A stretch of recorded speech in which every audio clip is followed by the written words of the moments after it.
Perkenalkan nama saya Mahatma Kawa, biasa dipanggil Kawa, tapi bukan Kawa-Kawa. Jadi, jadi gini teman-teman, saya benar role-nya machine learning engineer dan di perusahaan saya kan resiko reputasinya kan cukup tinggi ya. Yang mana saya ini udah implementasi langsung, dipakai langsung sama customer eksternal kayak misalnya Sabrina chatbotnya, ataupun sama pegawai internal yang BRI kayak tadi yang Mas Zen ceritain itu buat pipeline retensi, akuisisi dan lain sebagainya. Yang mana kalau AI-nya ini jawabannya salah atau keliru, ini saya bisa langsung dipecat hari ini juga gitu. Nah makanya saya mau kasih tahu ke teman-teman nih, karena dari form kemarin tuh saya juga lihat tuh bahwa teman-teman tuh banyak yang tanya gimana sih caranya adaptasi AI langsung di perusahaan. Nah ini saya mau kasih tahu bahwa teman-teman bisa loh sebenarnya implementasi AI tanpa kekhawatiran gitu. Jadi teman-teman bisa mengontrol resiko-resiko AI yang bisa terjadi. Kayak contoh nih, AI-nya teman-teman jualan brand A, tapi AI-nya tanya, mas brand ini yang paling bagus itu apa ya? Dia jawabnya malah brand B. Lah kalau gitu kan pusing kan Pak, jadi owner gimana? Nah oke, jadi pagi hari ini saya mau jelasin itu ya ke teman-teman. Semoga bisa menjadi ilmu tambahan. Sebelum saya mulai, saya mau kasih tunjuk nih, ada sambutan dari salah satu tokoh ya, yang mungkin viral akhir-akhir ini gitu kan. Banyak orang-orang bikin pakai tokoh ini, bahkan suaranya aja kalau teman-teman denger udah bisa nebak tuh siapa. Monggo mas, bisa di play.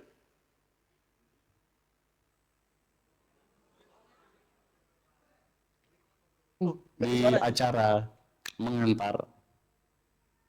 Semoga di acara ini teman-teman bisa mendapatkan banyak ilmu baru.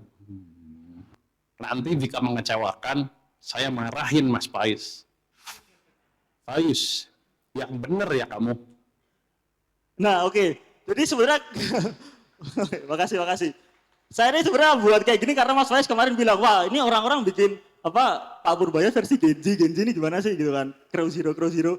Saya bikin ini tuh sambil makan nasi goreng, nggak sampai setengah jam teman-teman, tinggal kasih gambarnya Pak Purbaya sama sedikit ngetweak, yang mana sebenarnya ini semua bisa dilakuin teman-teman dan langsung bisa gitu implementasi setelah ini. Nanti saya kasih tahu ya caranya.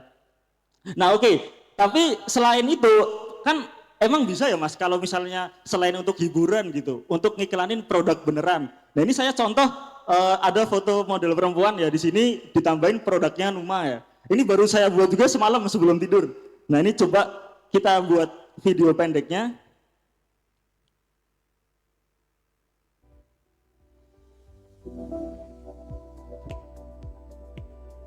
Coba diulang lagi ya. Membantu mencerahkan dan menutrisi kulit.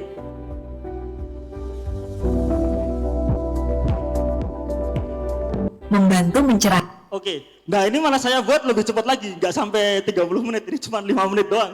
Teman-teman bisa langsung coba, ini namanya bikinnya pakai tools namanya ImageFX punyanya Google, ditambah sama Google VO3, udah itu aja. Nah terus selain konten-konten video mas, emang AI ini bisa apa? Nah saya kemarin sempat dapat kesempatan ya untuk kerjasama dengan salah satu brand yang cukup besar, membuatkan chatbot gitu. Tujuannya buat apa? Supaya customer service ini bisa otomatis dan ordernya lewat chat langsung sampai closing.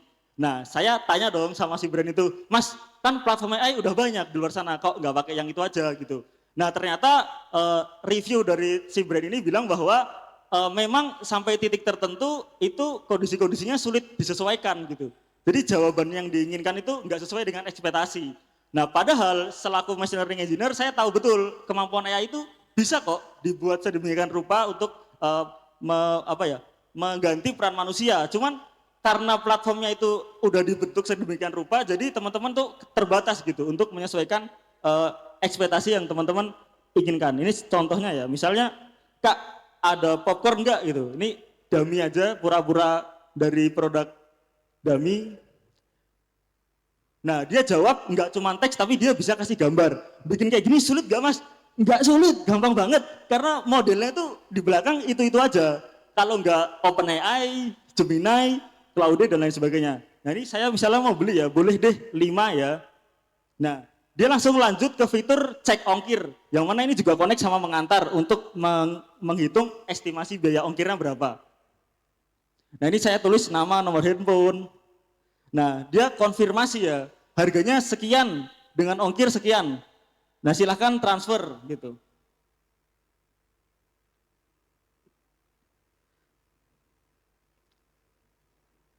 Nah selesai ya, jadi sampai sini order sudah terterima, bayar udah dilakuin, dan botnya setelah ini akan nge-mention ke grup yang isinya admin manusia untuk ditindaklanjuti. Ini bayarannya bener apa enggak, terus dikirim barangnya. Udah sesimpel ini. Dan ini udah diimplementasikan langsung teman-teman sama brand yang koordinasi dengan saya, yang mana tiap harinya udah closing beneran. Ada orang yang closing, nggak ada manusianya sama sekali. Udah berjalan kurang lebih 3 mingguan. Nah, terus saya mau kasih tahu nih, gimana sih mas AI itu kok bisa pinter? Nah ini, karena kan teman-teman biasanya taunya AI itu prompting ya, prompting, copy prompt gitu ya. Nah, kalau boleh tahu teman-teman biasanya pakai AI itu apa contoh toolsnya? ChatGPT, Gemini, pernah Gemini? Atau apa misalnya, Claude, Veo, Midjourney, gitu-gitu ya. Nah, pertanyaannya kok bisa ya mas, dia ini pinter gitu. Kita kan kalau dengar orang-orang di luar tuh bilangnya cuma di training data mas. Hah? Di training data ki apa ya kok nyambungnya apa kan loh, kok bisa pinter dia. Nah jadi basically dia ini sebenarnya di training cuma untuk memprediksi kata selanjutnya. Contohnya nih, saya sedang di Batu, kedinginan nih, enaknya aku pengen pakai ini ah. Nah ininya itu titik gitu. Jadi AI itu suruh ngeprediksi ininya itu titik. Contohnya kita kalau sebagai manusia, kita ngomong bahwa aku kedinginan dari Batu, aku pengen pakai jaket, aku pengen pakai sweater. Nah itu kan teman-teman punya knowledge-nya gara-gara pengalaman ya. Nah kalau AI ini dia dapat knowledge itu dari teks di internet teman-teman, yang jumlahnya itu 100 terabyte teks lebih. Bayangin aja teman-teman skripsi itu kan paling filenya 5 MB, 10 MB ya. Ini 100 terabyte, itu teks berapa? Banyak itu. Dan itu di training selama 12 hari kurang lebih. Sehingga secara nggak langsung AI ini tuh tahu apa sih yang terjadi di dunia manusia. Dia tahu sejarah-sejarah negara, dia tahu fisika, matematika dan lain sebagainya karena dia mempelajari itu semua gitu. Nah, terus saya punya pertanyaan nih. Kalau misalnya saya ngeprom salmon di dalam air, kira-kira keluarnya apa? Kalau misalnya saya ngeprom atau teman-teman ngeprom di AI, salmon di dalam air, keluarnya apa? Hah? Sarden, lagi. Nah, coba ya kita tuh lihat ya. Gambarnya nggak keluar. Oke, kita zoom aja kayak gini. Nah, jadi ini tahun 2024 ya teman-teman, dan real Gemini ditanyain salmon di dalam air, keluarnya salmon sushi yang dipotong. Kok bisa? Salmon sushi lompat di air ini kok bisa? Nah ini kalau kata orang-orang itu, mas ini promnya kurang detail, mas ini kurang apa SOPK apa dan lain sebagainya, SPOK. Lah ini kan jelas-jelas bener ya, salmon di dalam air, yang salah apanya? Yang salah apanya? Kok bisa salah dia ikan, emang ada ya ikan salmon mentah gitu lompat-lompat di air? Enggak ada kan? Nah kok bisa? Nah ini bisa dijelaskan sebenarnya secara saintifik bahwa kalau teman-teman buka di Google, tulis salmon, keluarnya pasti lebih banyak ikan salmon dalam bentuk sushi daripada dalam bentuk utuhnya. Nah karena itu di training ke mereka, si AI taunya salmon tuh bentuknya ya kayak gini, sushi potong, bukan sushi ikan. Ini nggak ada hubungannya sama prompting, Ini memang keterbatasan AI aja karena data yang di training kayak gitu. Nah memang tapi seiring waktu dia akan semakin pintar. Atau mungkin ini ada juga kejadian orang nanya berapa banyak batu harus aku makan sehari. Dia kasih tahu tuh. Menurut geologis UC Berkeley, kamu harus makan batu sehari sekali gitu. Karena ini saya nggak ngarang, ini Google sendiri ya. Saya ke kantor Google, saya tunjukin ini, dianya ngaku kok, ya mas sorry gitu. Nah itu katanya mengandung vitamin dan mineral. Nah kok bisa? Karena alasannya adalah emang ada ya orang bikin artikel di internet, manusia dilarang makan batu. Batu menyebabkan apa-apa. Nggak ada kan? Dia nggak tahu relasinya kalau batu itu nggak boleh dimakan, teman-teman. Gitu. Dia menganggap batu ini suatu entitas makanan aja gitu loh. Karena nggak ada datanya. Nah itu sulitnya ya, itu di situ alignment-nya. Mungkin semoga teman-teman jadi lumayan tahu ya gimana ya itu pinter ya, semoga ya. Nah terus kita lanjut ke, agak lemot. Nah kita lanjut ke prompting ya, ini mantap ini. Prompting, copy paste prompting ya. Nah jadi sebenarnya prompting itu secara teori ada dan beneran ada, tapi ada tapinya nih. Untuk model-model yang di bawah 100 billion parameter atau model-model yang mungkin teman-teman nggak pernah pakai lah. Kayak model lama, model DeepSeek, dan lain sebagainya. Kalau model-model kayak ChatGPT, Claude, mereka udah pinter bos. Gak usah copy paste prompt, kalian tinggal ketik pakai kaki aja. Dia udah jawabnya udah bener, pasti nyambung pasti. Jadi sebenarnya nggak usah se-effort itu untuk nge-prompt. Nah tapi kenapa ada tren fenomena prompting terus teman-teman nge-copy prompt? Karena ini penjelasannya. Prompting itu sebenarnya sifatnya trial dan error. Jadi step pertamanya adalah teman-teman harus tahu dulu outputnya itu teman-teman pengen apa sih dari AI ini. Apakah AI ini outputnya pengen jadiin chatbot untuk closing, atau teman-teman pengen AI ini outputnya untuk generate gambar ikan salmon dan lain sebagainya. Nah teman-teman terus tes, kalau hasilnya itu nggak sesuai dengan ekspektasi teman-teman, teman-teman lakukan self reflection. Jadi teman-teman atur lagi promptnya, sesuaikan. Nah proses ini biasanya memakan waktu memang, makanya orang-orang kadang memberikan prompt supaya teman-teman itu memangkas waktu untuk trial errornya, tinggal copy aja. Nah yang banyak teman-teman nggak tahu adalah jawabannya apakah akan sama mas? Nggak akan sama. AI itu trainingnya probabilistik, bukan ya atau tidak. Saya yakin 100% jawabannya itu nggak akan sama, walaupun promptnya sama. Coba aja teman-teman pakai prompt yang sama, teman-teman jawab lebih dari sekali, jawabannya nggak akan sama. Karena dia bukan dilatih untuk itu. Mungkin secara konteks dia akan sama, tapi nggak sama persis. Dan itu wajar gitu. Jadi yang diukur adalah konteks yang keluar ya, bukan sama persisnya.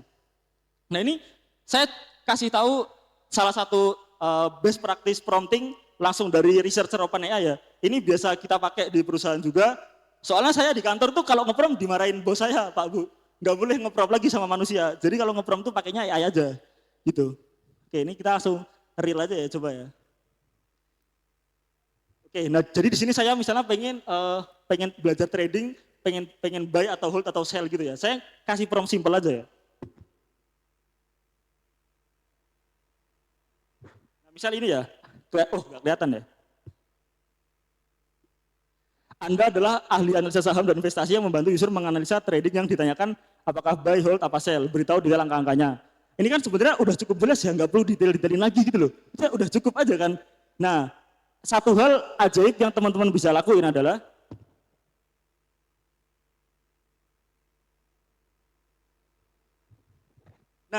AI itu sangat cocok untuk disuruh benerin promptnya teman-teman sendiri. Jadi teman-teman tuh jangan benerin promptnya teman-teman, tapi suruh AI buatin prompt untuk teman-teman sendiri. Itu yang jarang teman-teman lakuin. Padahal itu tuh cara paling bagus untuk menghasilkan akurasi 99% itu caranya kayak gini. Ini nggak usah di-copy, tapi intinya adalah tugas Anda adalah mengambil prompt saya dan mengubahnya menjadi prompt yang tersusun dengan baik, bla bla bla. Formatkan keluaran Anda dalam sebuah kode blok dan kejelasan kemudahan penyalinan. Itu aja. Minta AI benerin prompt yang kita kasih. Nah setelah itu, selain minta benerin, kita juga tambahin ini.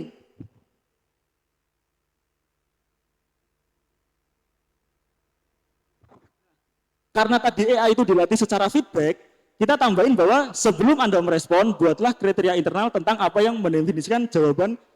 Misalnya aja ini, kelas dunia untuk permintaan saya. Lalu iterasikan pekerjaan Anda secara internal sampai nilainya 10-10 bla bla bla. Intinya, kita minta AI sebelum keluarin output, kamu coba deh refleksikan dulu ini udah bener belum ya output yang kamu keluarin. Udah itu aja, minta promin AI sama minta diiteratifin sama AI. Udah tok, dua itu tok teman-teman. Teman-teman bikin otomasi buat semua use case pakai cara kayak gini doang, udah bisa. Dia otomatis benerin prompt sendiri. Coba kita enter ya. Nah, kalau nggak percaya teman-teman, emang ini beneran mas? Beneran teman-teman. Di GPT-5, kalau teman-teman melihat websitenya, ada yang namanya meta prompting. Ini yang buat researchernya si GPT sendiri. Jadi bukan tutorial dari YouTube atau apa, tapi ini langsung dari researchernya OpenAI. Memang dikatakan bahwa meta prompting ini bagus untuk nge-prompt. Nah, bahkan kalau teman-teman berbayar GPT-nya, teman-teman bisa ngakses langsung namanya ini, Optimize GPT-5. Ini tugasnya sama sebenarnya, suruh nge-optimize prompt tadi, tapi bedanya ini udah dibuatin sama OpenAI. Nah kalau saran saya mending pakai yang biasanya aja, yang gratis, sama aja. Nah ini dia keluar ya, panjang ini, panjang banget. Wah saya pun nggak paham ini gimana sepanjang ini, kan saya belum tahu trading ya. Nah ini kita copy aja promptnya, ini kan promptnya udah jadi ya, kita copy. Kita coba delete, kita pakai chat baru aja yang biar dia nggak ngerti historinya, buat testing doang. Nah, kita coba tanyain pakai prompt yang tadi. Kalau teman-teman mau baca, silakan baca. Kalau males, langsung aja ditanya gitu kan. Untuk analisis pertama, BBCA, oke, tips dan time frame, coba saya isi ya.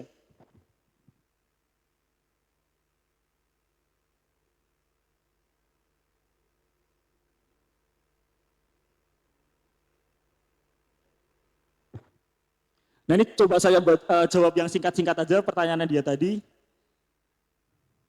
Nah ini dia mencoba menganalisis ya. Nah saran saya sih pakai yang thinking aja sih, karena thinking itu reasoningnya lebih bagus memang. Kita tunggu dulu dia ngelihat website, TradingView, Indo Premier dan lain sebagainya.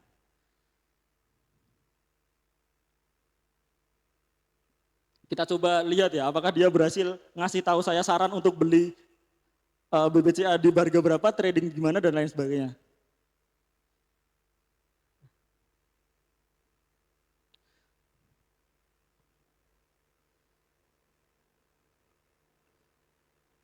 Oke, dia masih nyoba membuat. Nah, ringkasan singkat, rekomendasi buy on weakness untuk swing 1 sampai 3 bulan. Ideal masuk di area 8.200 dengan RRR sekian sampai dengan target sekian. Profil belum punya, modal bla bla bla, level kunci, entry ideal, zona beli, stop loss, konservatif, positional reward per saham, rasio reward dan lain sebagainya. Yang mana saya nggak paham sebenarnya, kan saya kan baru mau belajar trading ya. Cuman simpel satu prompt pendek aja tadi loh. Itu bebas aja teman-teman mau ngoper apa, yang penting itu. Dan hasilnya udah selengkap ini gitu. Nah ini bisa teman-teman langsung coba sendiri aja nanti pakai ChatGPT ya. Cara ngepromnya kayak gitu. Oke. Terus kita next ke yang selanjutnya. Nah, saya mau share juga salah satu, nggak kelihatan deh. Salah satu use case selain teman-teman bikin chatbot buat customer eksternal, kayak tadi Mas Zen spill ya di depan buat internal. Jadi di perusahaan saya punya banyak banget data teman-teman untuk sales dan lain sebagainya, yang mana secara real time dia itu udah nge-tracking KPI pencapaian perusahaan. Pencapaian KPI perusahaan itu udah di-tracking secara real time melalui database, yang kemudian connect melalui channel kayak WhatsApp gini. Jadi setiap pagi CA itu akan baca data, malamnya dia akan baca data dan paginya ngasih tahu tuh ke kita. Oh, KPI perusahaan tuh kurang di bagian ini. Terus yang harus kamu lakukan adalah kamu mendatangi si ini gitu. Nih ya. Tulisannya kurang jelas ya. Ini ada tulisannya sebenarnya KPI Oktober retention 58%. Segmen prioritas Ayu Kartika, Cindy Oktaviani. Nah, dia kasih action teman-teman untuk mendatangi siapa-siapa tadi. DM Ayu, DM Kak Cindy gitu. Atau yang kedua, misalnya kita pengen tahu tren produk apa yang diminati. Cukup chat aja lewat WhatsApp gitu. Inilah utilisasi AI yang benar gitu. Jadi dia data tetap dari teman-teman, dia cuma ngonekin aja gitu. Secara bahasa manusia gitu. Jadi teman-teman nanyanya juga gampang, jawabannya juga simpel, langsung dapat dari WA. Nah, atau teman-teman pengen tahu pembeli yang harus di win back gitu. Yang udah churn atau misalnya mau retensi dan lain sebagainya, teman-teman tinggal tanya siapa yang pembeliannya kurang dari pembelian bulan lalu gitu. Dia udah bisa kasih tanpa teman-teman ngotak-ngatik platform analisis dan lain sebagainya gitu. Nah, cara buatnya sebenarnya pada intinya adalah teman-teman tinggal siapin satu AI kayak ChatGPT dan lain sebagainya, satu aja, terus teman-teman konekin tuh ke database-nya teman-teman. Jadi teman-teman kalau datanya sekarang masih berantakan, PR pertama teman-teman untuk gak ketinggalan di masa ke depan AI ini, rapiin dulu deh, masukin database. Udah, satu step simple yang bisa teman-teman lakuin adalah rapiin dulu, masukin ke database. Teman-teman terus bikinnya gimana Mas? Pakai platform beli dan lain sebagainya boleh, silahkan. Tapi kalau membuat sendiri, pakai kayak N8N atau WordPress, yang tutorial di YouTube-nya udah banyak banget dan gampang banget cara makainya. Teman-teman paling nonton sehari aja, besoknya udah bisa bikin kayak gini. Nah, jadi sebenarnya cara bikinnya cuma ini aja di belakangan teman-teman. Nah ini saya coba bikin satu video ya.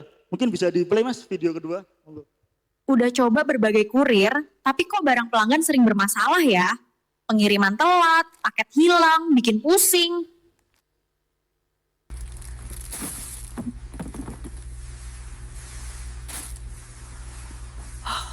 Anda butuh yang terjamin? Kenalan dengan Mengantar. Kami pastikan barang Anda aman, cepat, dan 100% terjamin sampai tujuan. Wah, ada jaminan pengiriman juga. Itu yang saya cari. Jadi nggak perlu khawatir lagi. Ini paket saya, Mas. Tolong dijaga ya. Ini barang mudah pecah. Saya percaya Mengantar. Siap, Bu. Akan kami perlakukan dengan hati-hati. Dijamin aman sampai tujuan. Pilih pengiriman yang terjamin. Mengantar. Solusi kirim barang terpercaya. Cek sekarang juga. Nah, bikin kayak gini juga gak sulit teman-teman, cepet. Ini ya paling setengah jam lah kurang lebih.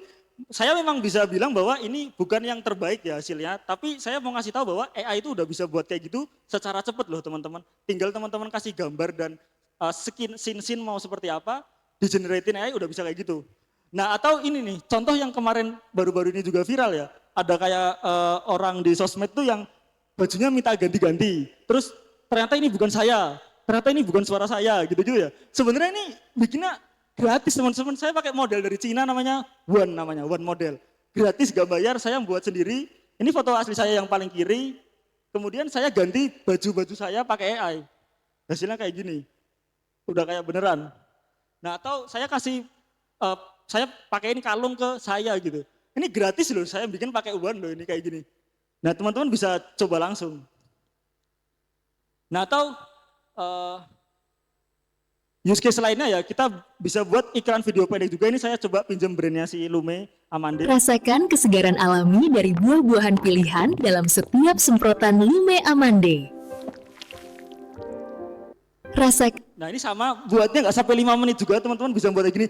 Bayangin sehari teman-teman punya waktu mungkin 4 jam kerja deh. Berapa banyak video yang teman-teman bisa buat. Cuma 5 menit sambil tidur, pakai tangan kiri, tangan satunya di saku gitu ya. Bisa banyak banget, ini efisiensi banget loh. Ya tapi memang secara quality silahkan teman-teman nilai sendiri. Cuman ya itu, maksudnya potensi AI itu kayak gitu loh ke depannya. Atau ini nih, ini mana pernah bos saya foto di pantai kayak gini, nih pantai mana nih, Parangtritis sekali. Saya cuman kasih foto saya sama kasih foto baju produk, tak suruh AI editin video, saya foto di mana, angelnya kayak gimana, udah jadi. Cepet juga, bisa teman-teman pakai juga foto-foto kayak gini. Nah gitu. Nah ini slide terakhir saya ya. Jadi saya mau sampaikan ke teman-teman gimana sih cara implementasi AI di perusahaan supaya teman-teman nggak khawatir lagi tentang risiko-risiko AI yang bisa muncul. Jadi sebagai product owner, teman-teman tuh harus buat namanya evaluation set. Sebenarnya macam-macam sih, ada yang bilang test set, evaluation set. Cuman biasanya saya bilang ini evaluation set. Isinya apa sih evaluation set? Isinya adalah kumpulan contoh-contoh pertanyaan user dan ekspektasi user yang teman-teman inginkan. Misalnya, saya bikin chatbot, pengen bisa ngitung estimasi ongkir. Contoh pertanyaan usernya apa? Kak, kirim ini dari Jakarta ke Medan berapa ya? Kan itu contoh user ya. Ekspektasinya apa? AI berhasil memberikan estimasi ongkir dari Jakarta ke Medan. Gitu ya.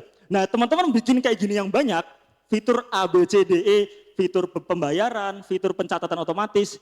Terus teman-teman tes di AI yang teman-teman pakai. Kalau teman-teman mau beli platform AI atau mau buat sendiri, silakan. Tapi teman-teman wajib banget buat evaluation set ini. Kenapa mas? Kok wajib? Nah nanti hasil dari tes ini, kan teman-teman dapet tuh yang nggak kejawab, yang nggak sesuai jawabannya.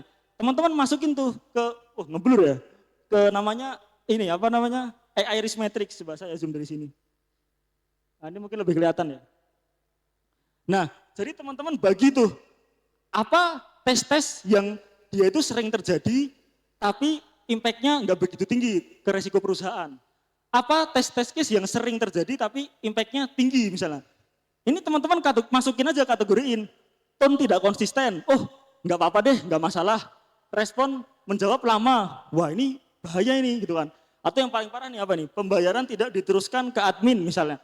Nah teman-teman harus punya gambaran ini dulu, AI yang teman-teman buat itu lemahnya di bagian mana. Nah nanti teman-teman minta platform yang teman-teman pakai atau misalnya teman-teman buat sendiri untuk menghilangkan resiko dari kuadran 2 sampai kuadran 4 ini. Sehingga bersisa di kuadran 1 doang atau malah sama sekali udah lolos evaluation setnya. Nah dengan cara kayak gini teman-teman bisa lebih lega lagi karena teman-teman tahu pertanyaan user itu kira-kira yang kejawab apa, yang nggak sesuai apa, udah bisa diukur. Makanya dalam membuat evaluation set ini teman-teman emang harus kritis banget, berperan sebagai user. Apa aja yang kira-kira ditanyain, gitu teman-teman. Nah, mungkin itu aja ya dari saya, kurang lebihnya mohon maaf. Semoga bisa menambah knowledge teman-teman semua di sini. Nah, ini quotes yang paling saya suka sebagai machine learning engineer, karena pada hakikatnya saya ini hanya membantu orang ya, membantu owner ya, bukan owner itu sendiri. Aku bukan lagi pembuat yang mengamati dari luar, aku adalah pengguna yang mengalami, aku adalah pengguna itu sendiri. User resmi. Terima kasih. Wassalamualaikum warahmatullahi wabarakatuh.